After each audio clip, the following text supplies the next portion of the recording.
سر غازی علمدین ایک مسلمان تھے اور انہوں نے سب کانٹیننٹ میں ایک جو چیپال ہندو تھا اس نے گستاخی رسول کی تھی، تو اس کی وجہ سے اس نے اس کو قتل کر دیا تھا اور بعد میں ان کو بھی میاں والی جیل میں پھانسی دی گئی تھی۔ سر اگر بات کی جائے ممتاز قادری کے، تو ممتاز قادری ایک گورنر تھے، سلمان تسیر ان کے گارڈ تھے، تو سلمان تسیر بھی کسی گستاخی رسول میں شامل تھے جس کی وجہ سے ممتاز قادری ان کو قتل کر دیا تھا اور بعد میں ممتاز قادری کو بھی پھانسی دی گئی تھی۔ سر ایز سچ میری کوئی اسپیسیفک اوپینین رائے تو نہیں ہے، لیکن سر ہمیں یہ ضرور چاہیے کہ لا اینڈ آرڈر کو مینٹین کیا جائے اور ہمیں کانسٹیٹیوشن کے مطابق ہے اس طرح سے معاملات کو ٹیکل کیا جائے، اور عدالتوں کو چاہیے کہ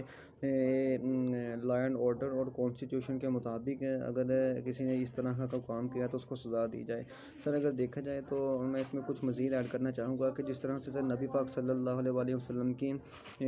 حیات طیبہ میں ہی آپ صلی اللہ علیہ وآلہ وسلم کی بہت سارے لوگوں نے اس نے یہودیوں نے، کفار نے، مشرکین نے سر بہت ساری گستاخیاں کی تھیں۔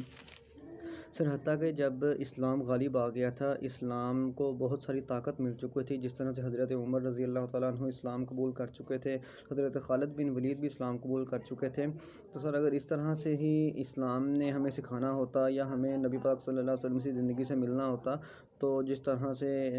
جب بھی کوئی نبی پاک کی گستاخی کرتا تو سر اس کا تو تلوار سے سر علیحدہ کر دینا چاہیے تھا، لیکن سر حضرت عمر بھی فرماتے ہیں کہ اگر کوئی اس طرح کا معاملہ گستاخی کا ہوتا تو میں نبی پاک صلی اللہ علیہ وآلہ وسلم کے حکم کا انتظار فرماتا کہ نبی پاک حکم دیں تو میں اس کو قتل کر دوں، لیکن سر ہمیں تھرو آؤٹ اسلامک ہسٹری میں یہ کبھی نہیں ملا کہ نبی پاک نے اپنی جو پرسنل ذات کے لیے جس نے اگر گستاخی کی ہے تو نبی پاک نے اس کو قتل کروا دیا ہو۔ سر جس طرح سے نبی پاک صلی اللہ علیہ وسلم کی کمر مبارک پر اوجڑی پھینک دی گئی اور عقبہ بن معیط نے نبی پاک صلی اللہ علیہ وسلم کے گلا مبارک میں ڈال کر کپڑا اس کو کھینچنے کی کوشش کی گئی، اور سر اس کے علاوہ اگر ایک دیکھیں تو ایک تھا مشرک تھا جو کہ نبی پاک، وہ تھا حکم بن مروان تھا، حکم بن العاص سر وہ نبی پاک صلی اللہ علیہ وسلم کی نعوذ باللہ پیروڈی کیا کرتا تھا، ان کی بیہودہ نقلیں اتارا کرتا تھا، لیکن نبی پاک صلی اللہ علیہ وسلم نے بجائے اس کو قتل کرنے کے اس کو جلا وطن کر دیا تھا، اس کو مدینہ میں رہنے کی اجازت نہیں دی گئی تھی۔ تو سر مجھے چاہیے، ہمیں چاہیے، اور میں بھی یہ سمجھتا ہوں کہ لا اینڈ آرڈر کو مینٹین کرنا چاہیے، اور سر اگر جہاں تک بات کی جائے تو غازی علمدین ہیں،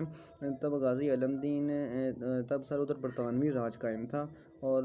اس کے جو ایکٹ تھا، برطانوی ایکٹ تھا، اس کے مطابق گستاخی رسول کی سزا مینشن نہیں تھی، تو شاید انہوں نے اس وجہ سے اس کو قتل کر دیا تھا سر۔ لیکن اگر ہم ممتاز قادری کے کیس کو دیکھتے ہیں تو سر یہ تو ایک اسلامک اسٹیٹ میں تھے اور کانسٹیٹیوشن میں 295 آرٹیکل کے تحت سزا بھی متعین کی گئی ہے گستاخی رسول کی، لیکن اس کے باوجود بھی ہمیں بالکل یہ نہیں کرنا چاہیے کہ انڈیویجول میں ہم جو ہیں وہ قانون کو ہر بندہ ہاتھ میں لے لے، اور پھر عدالتوں میں عدالتیں صرف اس لیے بنی ہیں کہ اگر کسی پر کوئی